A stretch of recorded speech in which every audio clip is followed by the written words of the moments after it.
और उनका रिप्लेसमेंट कौन करेगा, मुझे दूसरा नाम कोई नजर नहीं आता है।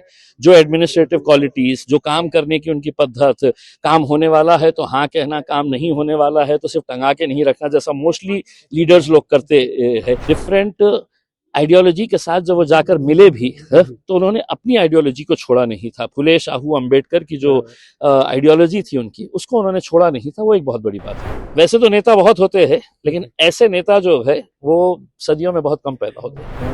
आज अजित पवार अपने आप नहीं रहे हैं, तो क्या भावनाएं थी आज आप मंच पे थे, क्या भावनाएं थी, क्या कैसे आप उनसे जुड़े थे? देखिए, ये सरों का समंदर जो देख रहे थे, जब अच्छा इंसान दुनिया से गुजरता है ना, तो इतने सारे लोग हैं तो उसकी विदाई करने के लिए आते हैं, लेकिन किसी को भी यकीन नहीं होता है। हमें भी आज इस बात का यकीन नहीं हो रहा है कि दादा आज हमारे बीच में नहीं है।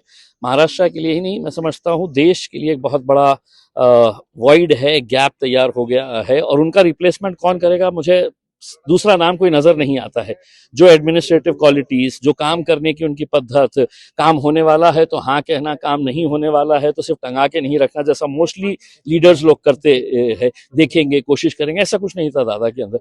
इसीलिए लोग उनको पसंद करते थे। डिफरेंट आइडियोलॉजी के साथ जब वो जाकर मिले भी तो उन्होंने अपनी आइडियोलॉजी को छोड़ा नहीं था। फुले शाहू अंबेडकर की जो आइडियोलॉजी थी उनकी, उसको उन्होंने छोड़ा नहीं था। वो एक बहुत बड़ी बात है। उन्होंने कभी कास्टिज्म नहीं किया। राज ठाकरे कह रहे हैं सिर्फ जो डेवलपमेंट रहती है उसकी ही बातें करते थे।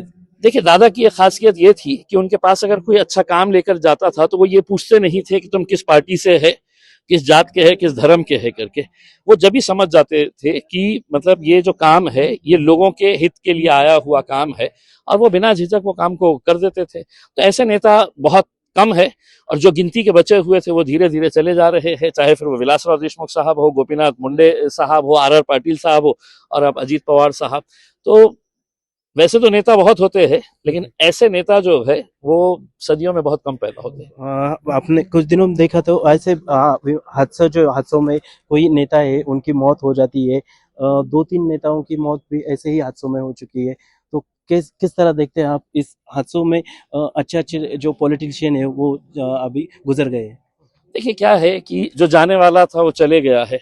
अब इसके बाद है तो आप दुनिया भर के जो भी आपको नाटक करने का है, आप इंक्वायरी बिठाएंगे, डीजीसीए क्या कह रहा था, एयर ट्रैफिक कंट्रोल का क्या था करके। आप ये बाद में जब करते हैं, उससे पहले ही अगर हम देखिए, ये देश के लिए, ये राज्य के लिए एसेट्स है, और एसेट्स इतनी आसानी से जल्दी तैयार नहीं होते है।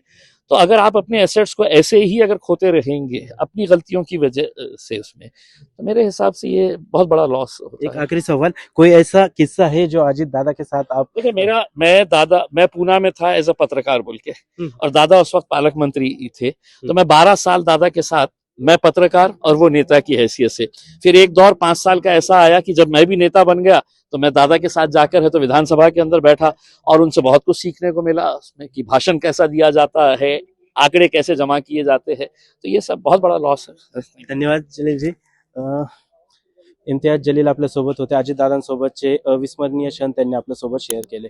प्रवीण सुरोसे, लेट्सअप मराठी, बारामती.